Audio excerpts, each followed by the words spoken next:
Ladies and gentlemen, welcome back to another edition of Fusion of Honor.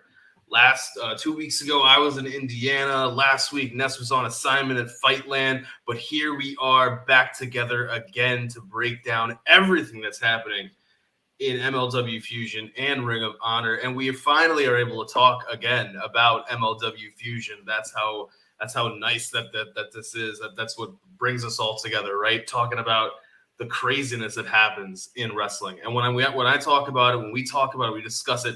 I got to have my tag team partner with me. He is the three-time baby-making champ. Ness, how are you doing this evening as we prepare for Fightland? Doing mighty fine, good brother. True heels. What's the deal? Finally, we can actually talk about MLW, not just news, not just, some things that we think is going to take place weeks on going down the line. No, we actually have MLW content for the Fusion part of Fusion of Honor.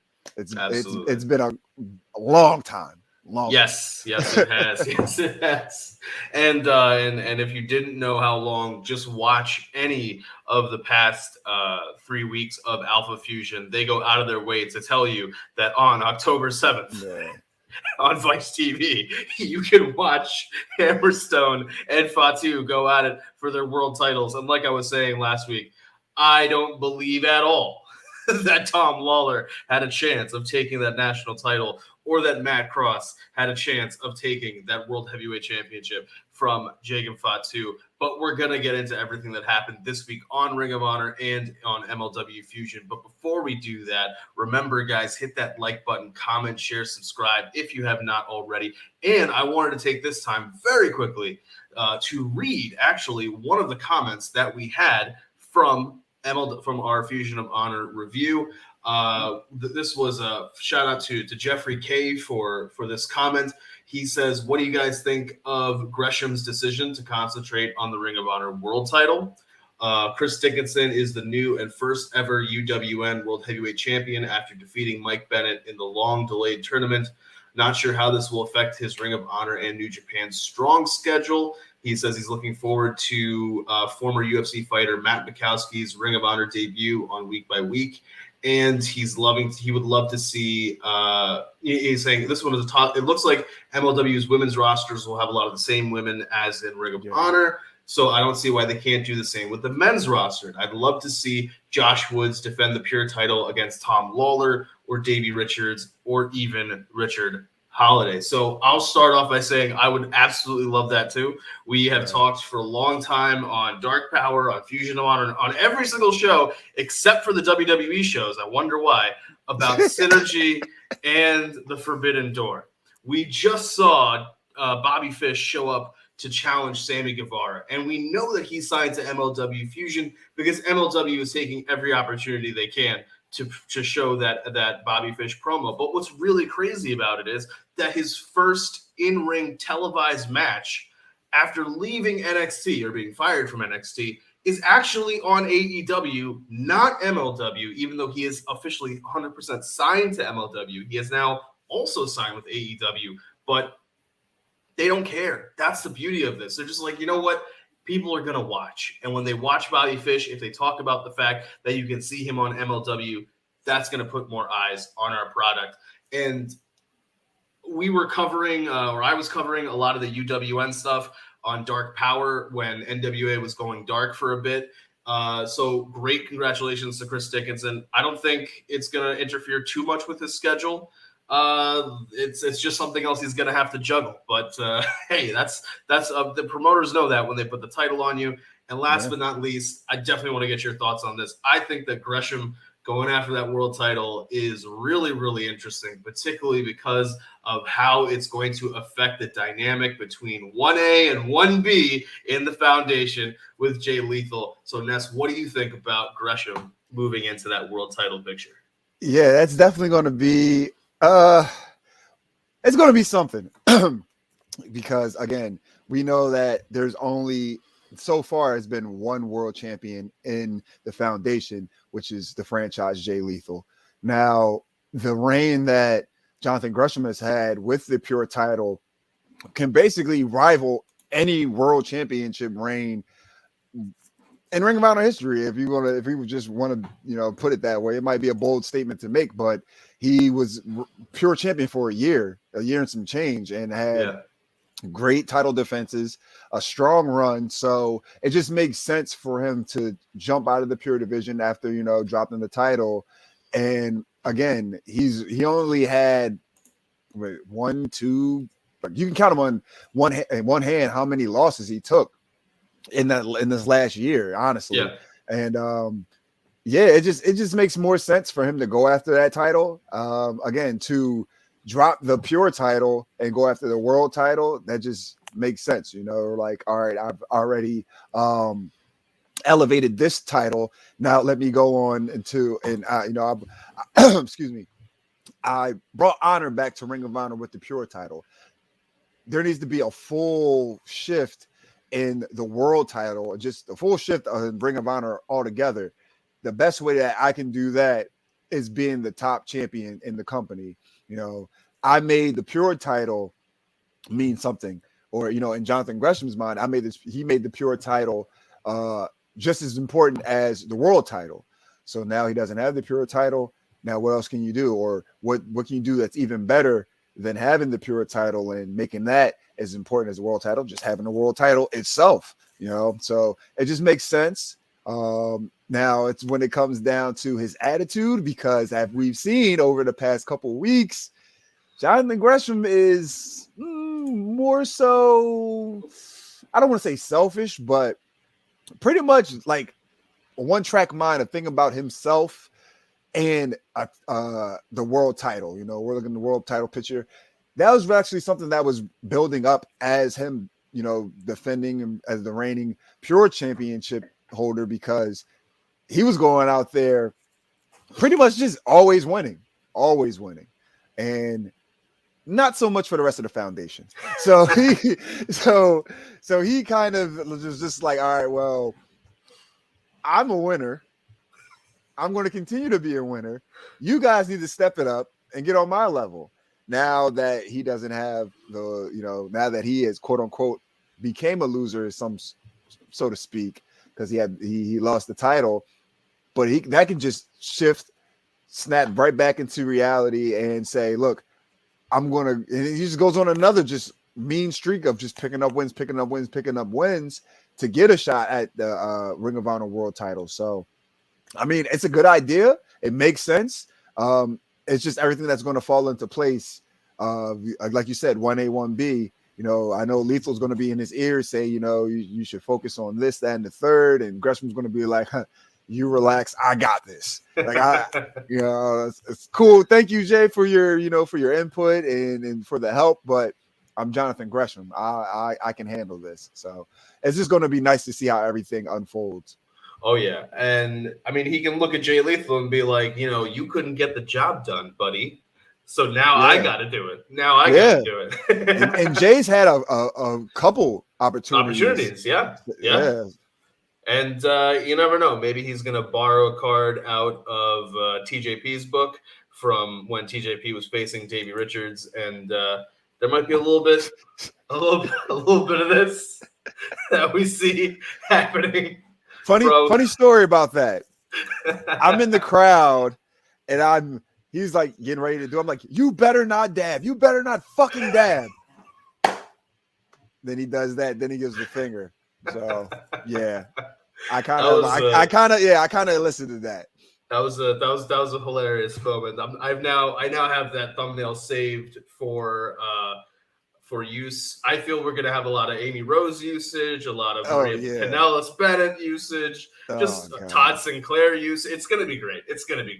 But that's how Todd feels about any LFI match when he has to just throw the rules out.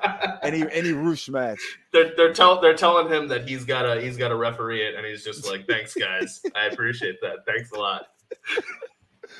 But let's talk, guys, about MLW Fusion this week. We have a loaded card to talk about. First off is LAX taking on Injustice. This was a good tag match. I did not know that Chris had this in him to put on this great of a tag match. Slice Boogie is out there just beating the shit out of people, and I was like, all right, okay. And Danny Limelight Riviera is out there as well. Like, did you think that your NX3 co-host could do a fucking thing like that? That's just incredible. I did not expect that out of him, especially. I mean, he's been in the gym a lot lately. You see him on Instagram and stuff like that. True. Yeah, so that's what he's been doing. He's been working out just so he can beat up Jordan Oliver and Myron Reed. But this was a very athletic tag team match. A lot of nice double team moves. It starts off with LAX kind of just beaten up on Injustice trying to find a way to get back into the swing of things. They do, and they are able to turn the tide, but LAX, the numbers game with Julius Smokes out there, is just too much for Injustice to handle, and they get taken down. And I don't know. We know that at Fightland there's going to be a middleweight a title match, but interestingly enough, neither Riviera or Slice Boogie gets an opportunity, despite the fact that they're able to pin the middleweight champion. And I thought that it was hilarious at the end.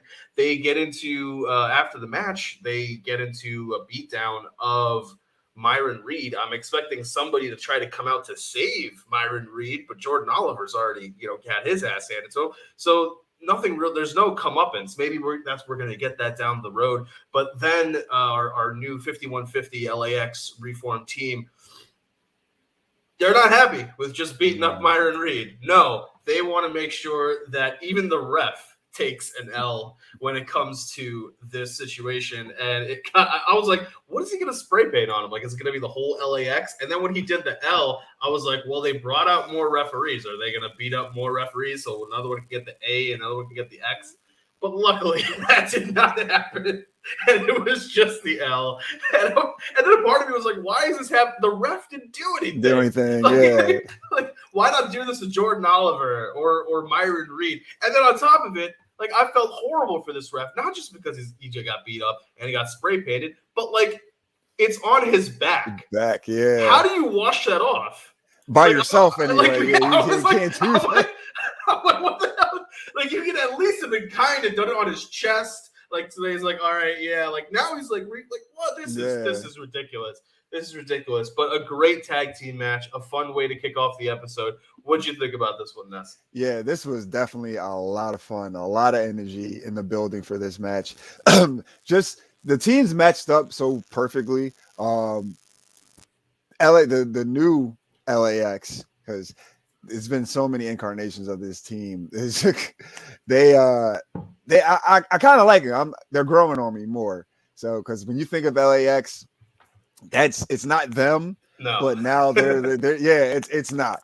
But they're adding their own spin to it, so it's really good. Especially with the guy Julius Smokes. He's fucking entertaining this shit. He's funny as hell. And Conan, again, it's Conan. So, he's there. He's that anchor to validate them there. And honestly, they've been holding their own. Again, Injustice, I like those guys well. Myron Reed, the middleweight, welterweight champion, middleweight champion. Great in ring. Jordan Oliver, another guy that's great in rings as well. So this match had a lot of energy. I was on par for it. I was hyped for it. And it just showed. I thought maybe Injustice could get the win, but again, the numbers game was too much, which it would happen like that unless they were like, I don't know, Hammerstone or somebody like that. Because they could, you fighting everybody like your Hammerstone, you can always get the win. But nope, that didn't happen here. But definitely a solid way to open the show. And again, in the building, it was really hot. Like a lot of energy for this match. I can imagine that. So speaking of Hammerstone, after this, we have a promo from Javari, who is speaking in Arabic, and then out of nowhere, Hammerstone shows up and starts beating the shit out of Javari. And Javari, like, at one point, you literally hear him scream, like, yell out at Hammerstone, like in a whimper, but I didn't do anything to you, bro. I didn't do anything to you. He's guilty by association. And Hammerstone's like, well, yeah, but you're part of the group.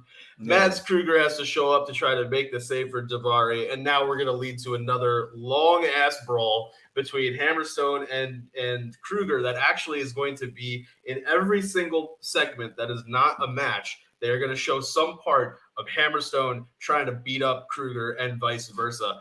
But that takes us into our next match, which has a promo. We have a promo here with the Sea Stars. They're introducing themselves to our MLW audience. We then have Willow Nightingale shows up, and we find out that we know that we're going to have the singles match, but we see that there's not animosity here. It's more of a friendly competition, a friendly rivalry. Willow Nightingale points out, yeah, you guys are great in the tag team division, but this is singles action, and singles action is where I thrive. And so we know now that we're going to be getting Willow taking on Ashley Vox. This is our next match of the evening, our middle match of the show. This one I liked a lot because of the athletic, just back and forth between the two of them. And Ashley Vox is somebody that I've seen live. I've seen the Sea Stars live in a tag team match. Actually, I've seen them in a tag team match against men. So that was pretty incredible to see them hold their own there. And Willow Nightingale is somebody that we have definitely met, and we know through that Ring of Honor women's tournament and through Women of Honor Women Division Wednesdays. So this was a good match that I liked a lot. Ness, what did you think about this one? Yeah, definitely. It was surprising to me. Only reason I say it's surprising is because, like you said, Ashley Vox is more so of a tag team wrestler. Yeah. She definitely held her own in this match. But again, Willow is just so over. She's so good, for one. But the reason why she's so over is because she's so good. You know who I was rooting for this match? Definitely was Willow. But the ladies, they definitely put on a great performance. Again, Willow was so over that night. Everybody was cheering for her. No slight to Ashley, but she just wasn't Willow. That's at the end of the day, she just wasn't Willow. Yeah, that's how it works. And you were rewarded for who you were cheering for, because Willow is able to pick up the win. She is getting the first win in this new women's featherweight division. I wanted to get your thoughts about this. I'm not that big of a fan of them calling it the featherweight division, the women's featherweight division. They're calling them that? Yeah, I thought it should just be called the women's division. Like, it doesn't seem, but right, I don't know. I don't want to be that guy, but I'm going to be that guy. So calling it the featherweight division when, and no offense, ladies, so I hope no one takes offense to this. There might be a few competitors in this division that aren't featherweights. Yeah. So it's like having a cruiserweight in the heavyweight division.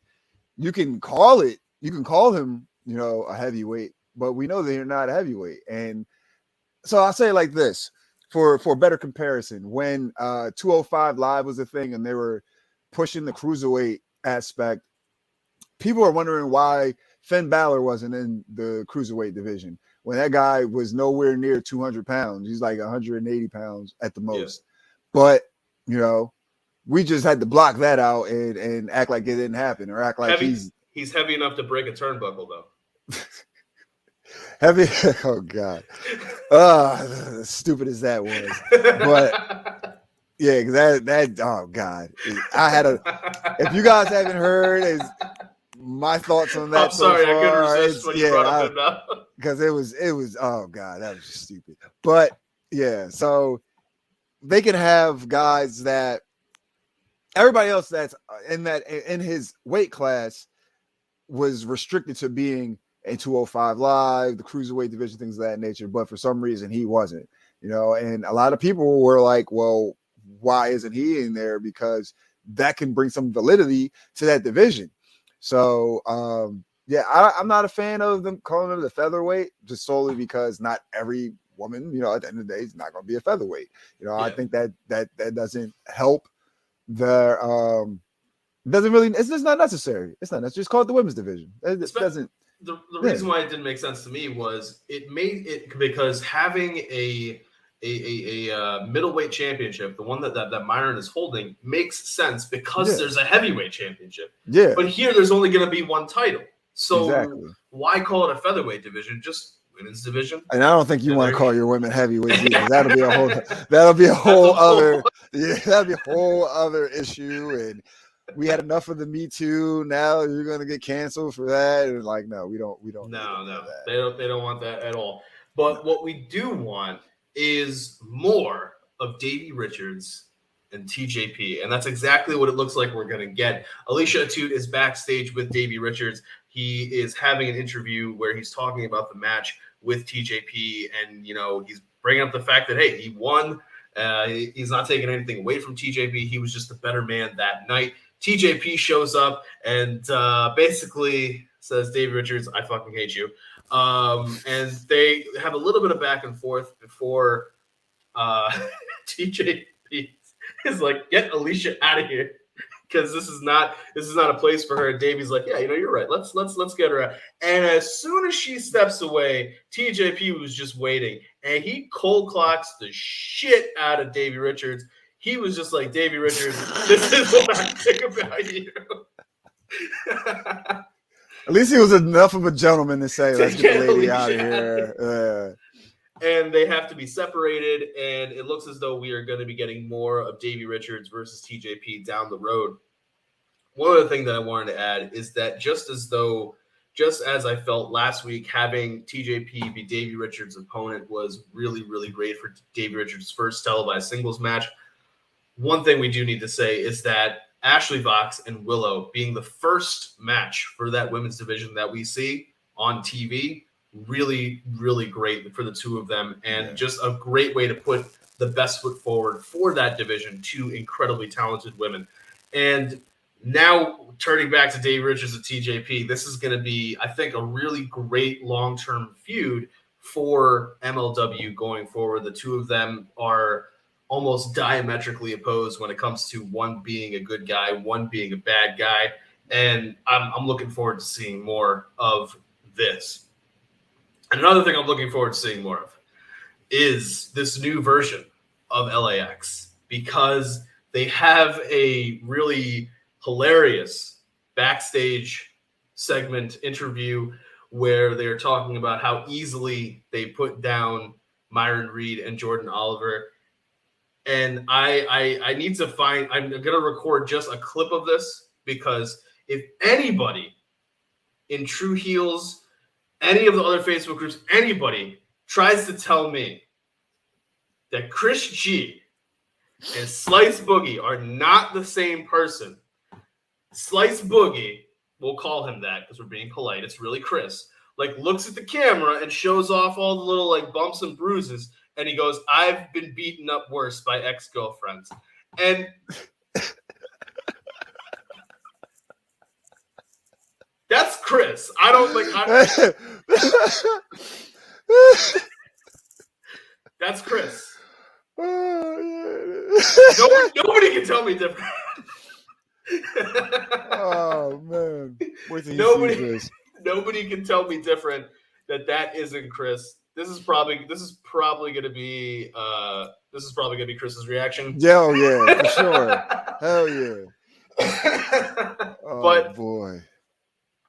But I swear, guys, it was hilarious. He's just like, see these? I've been beat up worse by ex-girlfriends, and I mean, maybe they didn't come after him with an axe or a hatchet. You never know. Maybe he was able to duck one of those, but he's been beaten up by ex-girlfriends before. I don't know if that's maybe that's something that Chris has dealt with in the past. I don't know. But let's turn to might be what he deals with now. But either way, let's turn towards this main event. And this is a main event where it's one of those, it feels as though coming into this, it's a classic do you want to see a dead body kind of match, because Matt Cross has finagled his way into this world title match. I thought it was hilarious. He is continually getting on Cesar Duran and saying, like, you're a piece of shit. You're a piece of shit. I don't trust you. I should get a world title match. Now, maybe he meant after Fightland. I don't know. But either way, Cesar Duran was like, well, if you're going to annoy the shit out of me, I'm just going to do something back to you. I'm going to put you in a match with Fatu. Not just, Fatu normally is just an angry person. But he has had a lot of pent-up frustration towards Hammerstone, who's been a thorn in his side now for some time, and he's got to take that anger out on somebody. And on top of that, it's going to be 24 hours before Fightland, where he has to actually defend the title. So he's even more inclined, more motivated to not lose that title. And that just means that poor old Matt Cross is going to be, no pun intended, in the crosshairs. And this match starts off with Matt Cross taking it to Fatu, trying to use his speed, trying to use his agility to take out Fatu. But sooner or later, all it takes is that one hit. And Fatu is able to start reversing Matt Cross's moves. And this was, oh my gosh, this was an incredible over-the-top rope move from Fatu onto Matt Cross on the outside. There was a couple scary moments where Matt Cross was wearing some kind of like suspenders. Or rope thing, and it started coming loose. And I thought he was going to trip on it at least 3 or 4 times when he was in the match trying to do moves, because it ended up being on people's underneath people's boots. I thought Joseph Samael did the very smart thing of actually using it at one point to hold on to Matt Cross so he couldn't bounce off the ropes. But either way, Fatu is able to put down Matt Cross. He is still, at least for right now, our world heavyweight champion. He is now having that date with destiny with your boy Hammer, who, speaking of which, ends this episode of MLW Fusion because Joseph Samael, they're stretching Matt Cross out. He's going into they're in the back lot, the back parking lot. Joseph Samael's like, take this guy to some, I don't know, house or something like that. Sounded like it was going to be a chop shop for human body parts or something. I don't know what was going to happen. But luckily, Matt Cross lives to see another day because Hammerstone apparently decided he was going to hide in a trunk and pops out of this trunk to continue beating the shit out of every single member of Contra Unit that he could get his hands on. And that's how this episode of Fusion ends before Fightland. So, Ness, what did you think of the main event, and how believable is it that a man of Hammerstone's size was able to fit inside of a fucking trunk? That's not too believable. They're like moving seats. They're like, like you gotta. And he's probably like in there, like scorched up, like, all right, fine. Oh, thank God. That's probably what he was thinking when he jumped out. And the reason why he was started beating up on everybody is because he had to fucking like open up his limbs and things like that, so he doesn't fucking get like joint damage and shit. But the main event was great, honestly. I like the fact that they tried to have Matt Cross look dominant for a little bit. Because again, you get this opportunity to go against the world heavyweight champion, you're going to take it. You're going to take it to him. But again, at the end of the day, Fatu, man, he's just a different type of beast. He can do what Matt Cross does, and then some.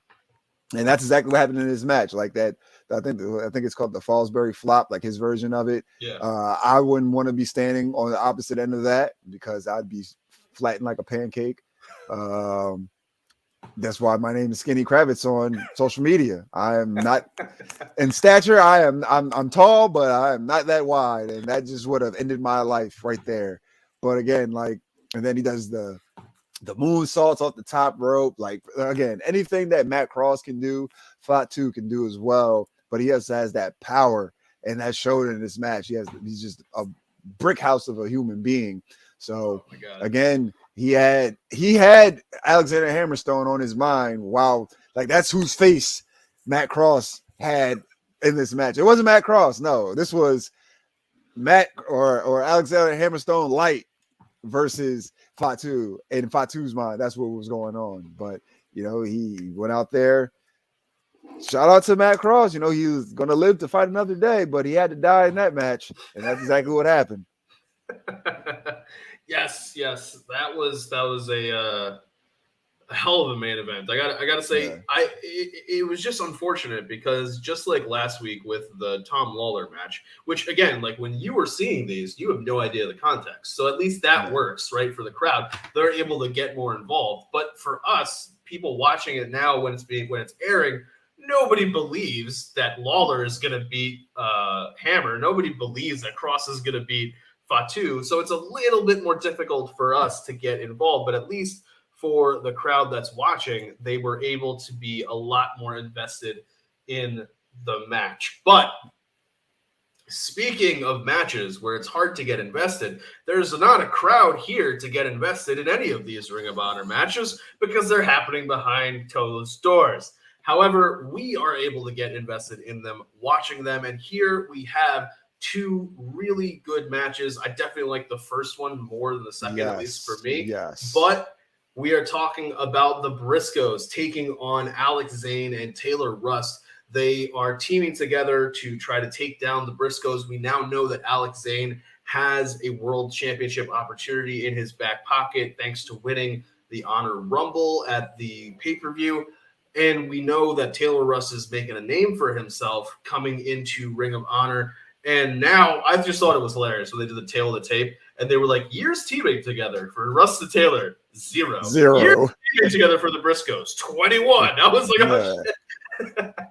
But in a way, that kind of was the story of the match. Yes. You took two really, really good singles competitors, put them together on a team to try to take out, arguably, the Ring of Honor GOATs. And this was, oh, wait, that's not the one I'm looking for. I'm looking for this, where we have some great moments in the match where Rust is putting on these awesome submission moves on the Briscoes, or we see Zane doing some really great hard-hitting and high-flying action, but it doesn't come together in tag team action. Yes. And that's where the issue really lies. And I thought, I mean, speaking of which, this moment was absolutely incredible.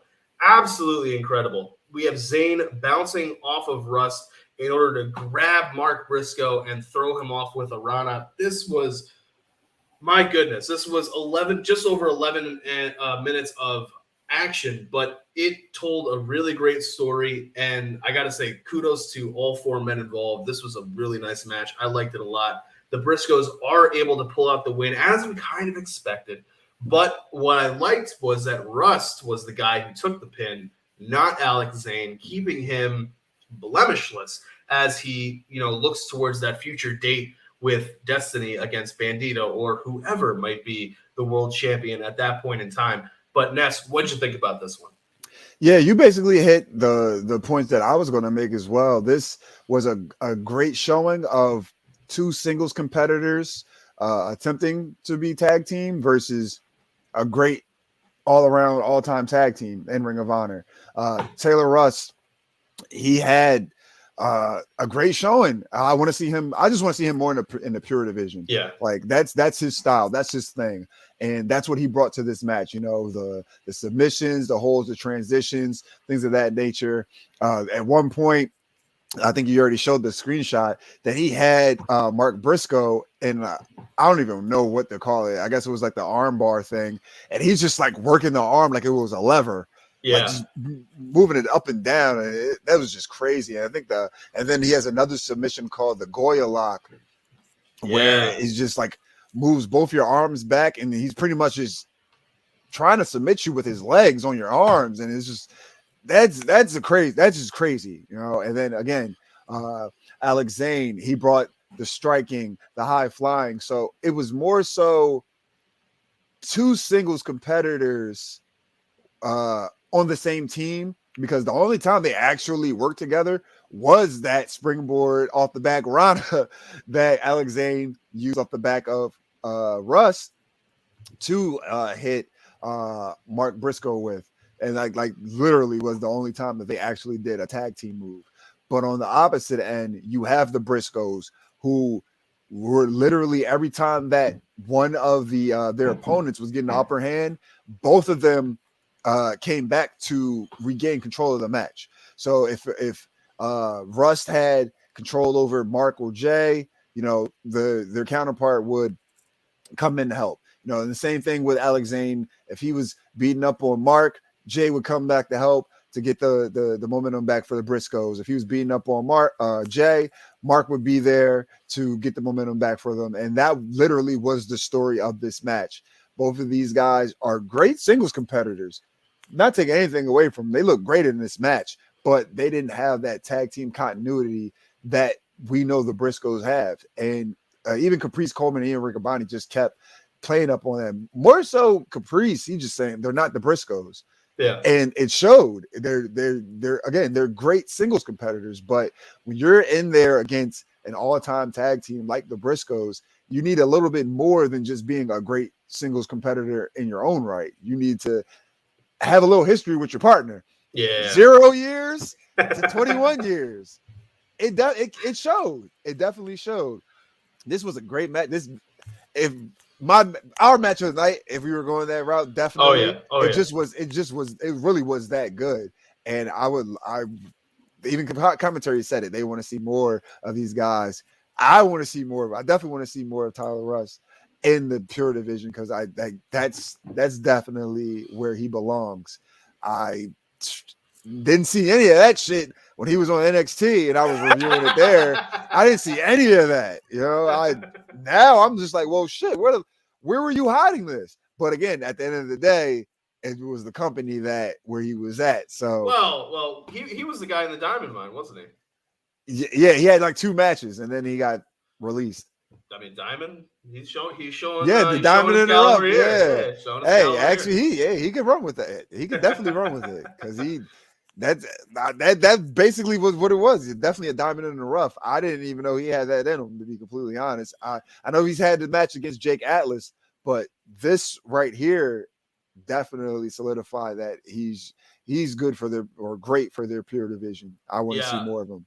I always now every time that Brian puts Kenny or anybody in that cattle mutilation, now I just think about that interview he did where he remembers putting somebody in the cattle mutilation for the first time in WWE and them telling him that he can't do that move because you can't see his face on TV. And I was like, but we already know what he looks like. Exactly. Why does it matter? And here we see a case where Tyler Rust, maybe like they just told him you're not able to do some of these things in NXT, and which is incredible when you think about the fact that NXT was supposed to be the place where you could do those things. So exactly. it just helps to juxtapose that with Adam Cole. When Cole was on Renee's podcast, he was talking about how he loved his time in NXT because he was able to tell long form stories. He had long matches. He was able to do all this kind of storytelling and all this kind of thing. And I'm listening to this with Colleen, and Colleen was like, well, he was one of the top guys, so it makes sense. Like she was able to pick up on that. So I was like, yeah, like you can see now like why some people might have an issue with how they were treated by that company. But if anybody is going to have an issue with how they're now being treated by a company, maybe it's our new women's champion, because she comes out to cut a promo, and she is cutting a really good babyface promo, and she talks about how, and I mean, it's not all ROH's fault. Some of this is definitely her fault for saying this dumb shit. She says that she is willing to defend this title anytime, any place, anywhere, and against anyone. Well, I mean, that's just inviting. That's just inviting these two. He was looking for trouble saying stuff like that. Especially these two to come out and kind of run down Rok-C. They if Briscoes, Rust, and Zane had the match of the night, then I gotta give Angelina Love the line of the night for saying, because Rok-C was talking about how C stood for confident, now it stands for champion. And Angelina Love, when she comes out, she says the C doesn't stand for champion. It stands for something else, but I can't say that on TV. I was like, oh, shit, that was good. And you just see it on Rok-C's face. She was like, damn it. And I don't know if that was planned or not. I really hope it wasn't planned. Like that Angelina was just listening to watching what was happening when she was backstage waiting for her cue. And she was like, oh, I'm going to use that. And Rok-C just, you could tell that it was a pissing her off. You bitch. And so then, it looks as though there's going to be some kind of beatdown. But then, the cavalry comes out. We have Trisha Dora coming out, Allison Kay coming out, Miranda Alizé, of all people, coming out. The ring is getting filled up. Willow Nightingale's also coming out as well. The ring is getting filled up with people. And lo and behold, who is the final person to come out? None other than Maria Bennett, who I don't know if you know this, Ness. She actually happens to be on the Ring of Honor board of directors. And because she is on the Ring of Honor board of directors, she is able to make matches in the women's division. And so she states that we are going to have 2 triple threat matches where the winners will face each other to figure out who will be facing Rok-C at Final Battle.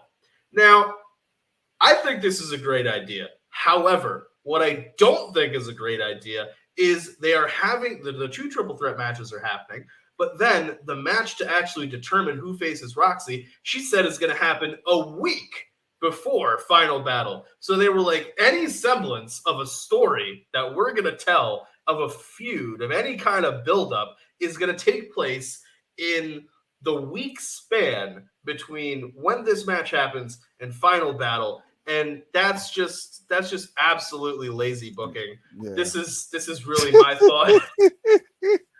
I agree on that. I think it's absolutely dumb. However, the concept of the 2 triple threat matches, really, really like that. Then we cut to break, and when we come back, we find out that as Rok-C was attempting to leave the ring, Miranda Alizé blasts her from behind. Randomly, it's Quinn McKay who comes out to check on Rok-C. Yeah. Didn't make any sense to me. Like, you just had all these women leave, but Quinn McKay is the one who comes up to check on Rok-C. But either way, Ness, what did you think about the segment? What do you think about this kind of first challenger for Rok-C, particularly because Chelsea Green is nowhere in this picture? Ironically, her saying she wanted to be the first person to challenge Rok-C after she won the ROH Women's Championship. So it's kind of weird that she was nowhere to be found. I actually like the fact that they brought out the talent that they have for their women's division, just showing that they're still growing strong and that they're going to have them be a viable part of the show, and it won't always just be YouTube matches on their Wednesday Women of Honor. They just won't be relegated to that. Like, they'll be a part of the weekly shows now, which again, that's something that we've spoke on, that's what they need to do. You don't have this whole tournament for your women's title and then just, okay, well, you guys get a match 20 minutes on YouTube once a week. No, you need to put this on television, put this on your main show, make it feel important as it is. And I like the fact that they're actually doing that. My only gripe about this segment, Rok-C, I love Rok-C. Her the promo, she was kind of, I don't know what was going on. Her voice is just like really scratchy. She didn't sound confident. No, she did not at all. She sounded like her voice was cracking. She sounded nervous.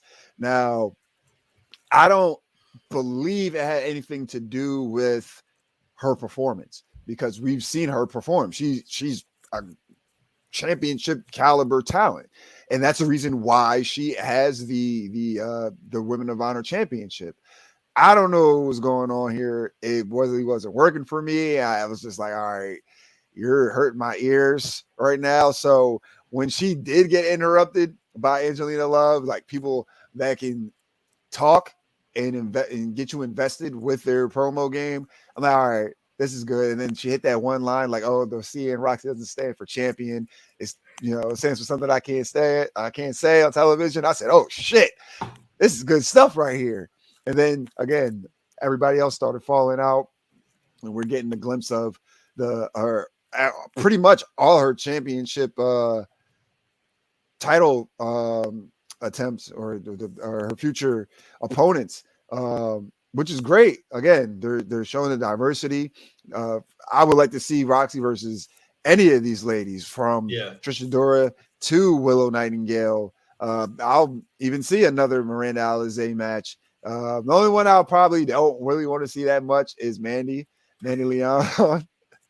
And, nothing against Mandy, but I just think that the other ladies are a little, they're in the league of their own. Mandy isn't there yet, but who knows? She can surprise me. But yeah, Maria, she just has to remind us literally every fucking time that she comes out, I'm on the board of directors. We got that. We know this.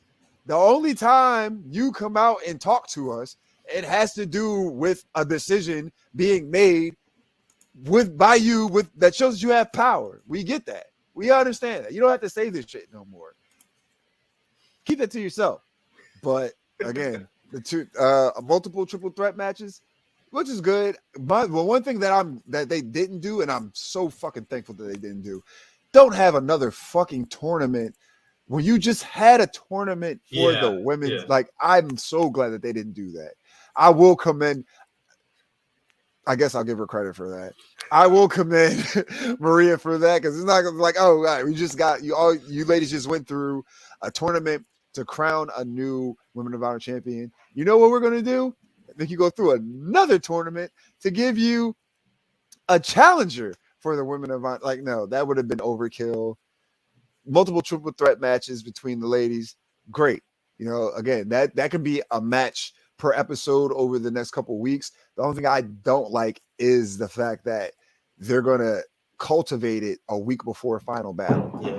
Unless they're going to find a way to keep this going, i.e. on their week by week or on their Women of Honor Wednesdays. If there's a way to do that and implement it on their weekly Ring of Honor episodes, okay, I'm all for that. But if you're just going to have the matches and then fall off for, I don't know, a month and a half, couple weeks up until the week before final battle, I think that's really going to hurt it. It's going to make people not really care about it, because it makes you seem like you don't care about it. So why should we? But again, that's all speculation. Hopefully that they actually, they watched that back and heard themselves and said, all right, that sounds stupid. Let's not do that. Sometimes you get feedback, and sometimes you go over the things that you said, and you redo it and say, all right, that might not work. Let's do a little bit better. And hopefully that they don't wait till the week before final battle to actually implement the means of this story, because it's too big for that. It's too big to just let it fall by the wayside for months on end, and then just pick it up out of nowhere. Yeah, this is what we were talking about before. We were saying, they're introducing another championship. They're going to have 6 titles now: World, TV, Tag, 6-man, Pure, Women. So that's 6 titles, and you have usually between 4 and 5 matches a week. Yeah, between all shows, between week by week, Women of Honor, and the main show. So how to properly position all of these titles and all of these matches, that's difficult to do. If final battle is not going to be till the beginning or midway point of December, it's only the beginning of October. So when this is airing, it's like 2 months, two and a half months, and you're telling me that we're going to have 3 matches, 2 triple threats, and then this singles match, 3 matches that are going to impact how who Rok-C is going to be facing, and she's not going to find out till a week before final battle. That's not fair to Rok-C whatsoever. Yeah. If this caused her to turn heel, I'd actually be on her side, because I'd be like, this is horrible. This is horrible planning. This is horrible booking. But horrible is one way to describe how the team was put together for this main event. Because on one side, you have 3 certified killers and Tony Deppen. And on the other side, you have I don't even know. So we have earlier in the episode, we know that we start off with Vlnce Untld issuing a challenge to anybody for an 8-man tag team match. There's a really hilarious moment where TeamHausen just suddenly shows up at the end of the segment, and he's like, "Oh, are we having a party? Like, what's going on?" Like, and they're like, "Oh, like this is not what I wanted." And then he just leaves. And they have like a really funny moment where they're all like, "He's your friend. No, he's your friend. He's your friend." Nobody even bothered to say that TeamHausen was Dickinson or Homicide's friend because they knew better. Nobody's gonna. But over the course of the episode, we find out that TeamHausen, obviously, he has PCO as his partner, and we know that he has kind of recruited Steve Sledge in different ways over the course of the past weeks. So now he has the three of them, and now they just need a fourth. And lo and behold, randomly sitting on an IKEA couch is demonic Flamita doing absolutely nothing. So TeamHausen's like, "Hey, you look very evil. I look very evil. Why don't you join this 8-man tag match?" And apparently that's all Flamita needs to join up with this group. So the field is set. We have Vlnce Untld versus TeamHausen's team. And I got to say, for a match that I was not expecting much from, they actually did a pretty good job. Like it was just a weird combination of things going on, but the match itself pretty damn strong. Tony Deppen has some moments to shine. TeamHausen here hitting a nice cutter on Homicide. The match has a turn when Sledge gets involved, and he's able to do a lot of the heavy lifting in this match as well. There's some nice moments where Sledge is taking on Dickinson and Homicide. And then we have this. Oh, boy. So we all know that PCO is apparently some kind of machine, but like he's supposed to be a Terminator, I guess, but that doesn't make sense because Arnold at least had more charisma when he was being dead silent. But PCO is supposedly this Terminator kind of guy. I believe that's gimmick infringement on Kenny Omega. But either way, he's a really shitty Terminator because every single match he finds a way to glitch and have a problem. Now, I will say this. Out of all of the PCO glitches that we have seen in our time reviewing Ring of Honor, this had to be the absolute funniest and the best one I've ever seen, because PCO glitches and suddenly believes that he's back in Villain Enterprises and teaming with his old tag team partner, Brody King, who's actually his opponent in this match. And Brody King is never one to turn down free help. So he tags PCO in to now suddenly it's 5-on-3. And TeamHausen is just very confused by everything that's going on. He's like, "Wait a minute, what the fuck are you doing?" And PCO starts attacking Sledge, starts attacking everybody on his actual team. At one point, he tries to go for a pinfall on his own man, and the ref's like, "Wait a minute, you can't do this. What are you doing?" He has the moment. They used to do this during the Villain Enterprises matches where Brody King would be chopping PCO to charge him up. They redo that spot. Yeah. This is just it was honestly hilarious, and I was like, okay, all right, I'm willing to I'll laugh along with this. Eventually, PCO comes to his senses and realizes, oh my god, I'm an idiot. And TeamHausen is like, "We're going to talk about this afterwards." However, the damage is done. Vlnce Untld is going to be able to pull out the win over this in just over 15 minutes for just a fun main event. I was like, all right, cool. We got dessert early with the Briscoes and Rust and Zane. We can have an all right, I guess, main event. Ness, what'd you think about this one? Yeah, this was entertaining. This is funny. The fact that this team of TeamHausen, Sledge, PCO, and not so demonic Flamita all of a sudden because why the hell am I helping anybody when I'm demonic? It was funny. I wouldn't even mind them being a faction going forward, since that's the thing that's what they do now in Ring of Honor. Everybody's pretty much clicking up, being in factions. So it doesn't seem like Flamita is a heel, perhaps per se, anymore. But yeah, it was funny. Now the PCO glitch, that shit was crazy. That honestly, I haven't seen it yet in the group, but I'm pretty sure there's a bunch of people in the ROH group that are like, oh, I hate that sports entertainment bullshit. That's like that shit you see on Monday Night Raw and from WWE. I hate it. I can't stand that shit. I'm just gonna complain about it and be upset because this is real wrestling here, and we don't do none of that joking fucking shit that makes a mockery of the business and blah blah blah and whatever else their type of stupid shit they'll say. Yeah, that's the reaction from not only us but from PCO as well. As soon as he and Danhausen to PCO after the match. Oh yeah, well yeah, that too. But yeah, it was a lot of back and forth action.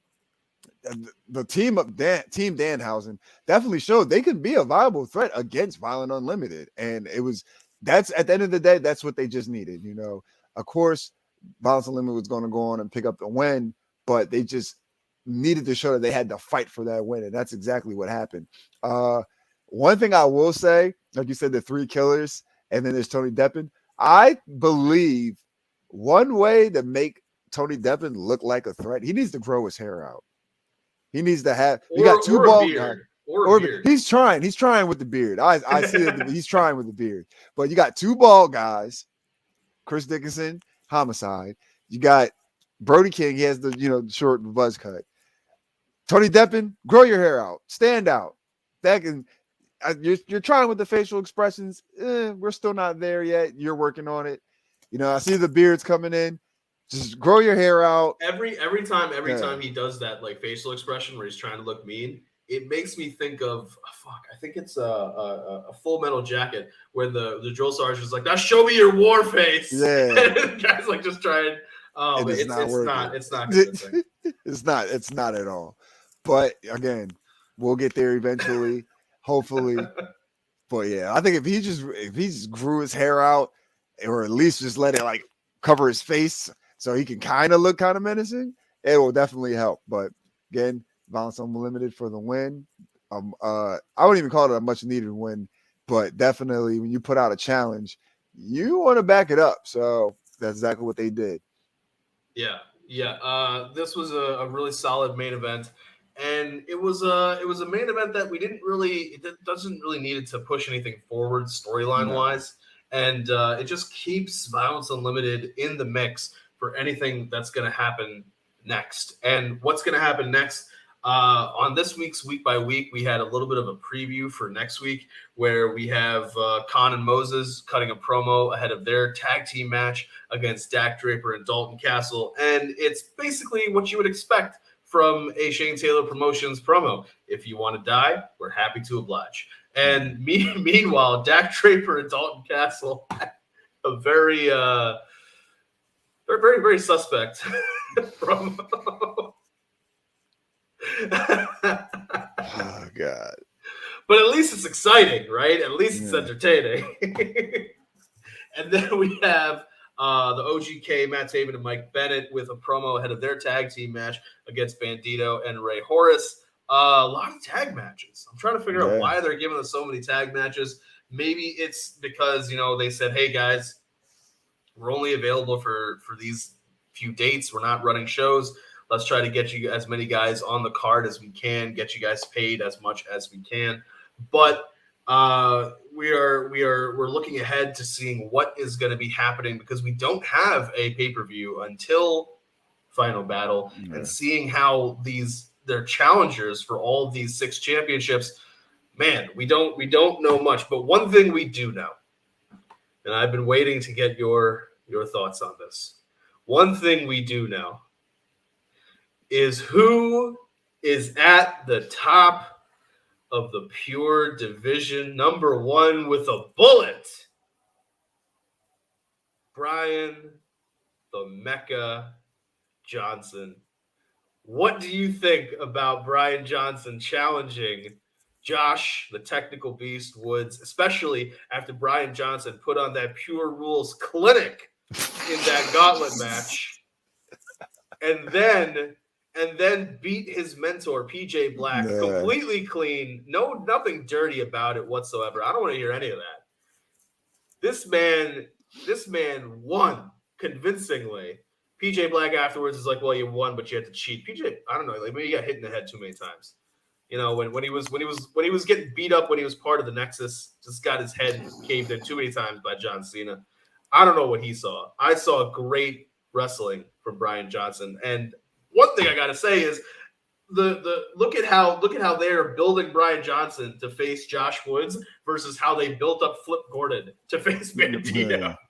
But what are your thoughts on your boy, the Mecca, being able to have a showdown with Josh Woods? Hey man, I like Josh Woods a lot, but I'm not even going to lie. If the Mecca was to go on and win this, you'd never hear the end.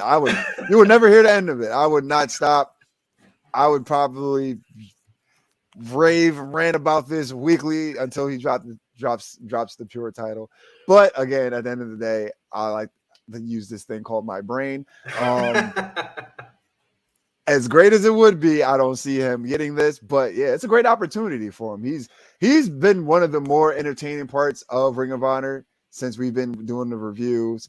He could talk his ass off on the mic. Yeah. And not so much a ring general, but he's getting better. So sir, he defeated his mentor. Yeah. He's gonna be getting a black belt. That's all I know. Yeah.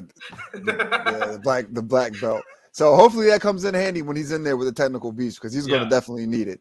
Yeah. But I just hope he plays up to being Brian Johnson. You know, like at the end of the day, more than like I like to believe that's what he's going to do. But again, you get in there with someone like with the caliber of Josh Woods. You know, you don't want to go in there and embarrass yourself. So maybe he might try to pull out a few different maneuvers and things of that nature to try to be on the level of Josh Woods. But no, go out there, be Brian Johnson, and I'm just ready for the entertainment, because that's exactly what it's going to be. I know this match is going to be not going to be like the best in-ring type of thing, but it's definitely going to be something to watch as far as entertainment goes. Well, see, that's the thing. That's what I thought is so unique about this, is that you and I for months have been talking about how do we see a convincing heel break and get around the Pure Rules rules. Yes. And thus far, two matches back to back, he's done it. And what's really incredible about this is it's actually showing the genius of Brian Johnson, because everybody who went up against Gresham tried to play Gresham's game. Yeah. And you can't. Josh Woods, I mean, like, he did a very incredible job, but at the end of the day, he got lucky. He got lucky in finally being the one to be able to break Gresham. But he didn't submit him. He had to pin him. So everybody came in there trying to play Gresham's game, and it's difficult to beat Gresham at his game. Brian Johnson, on the other hand, you play Brian Johnson's game. You don't play your game.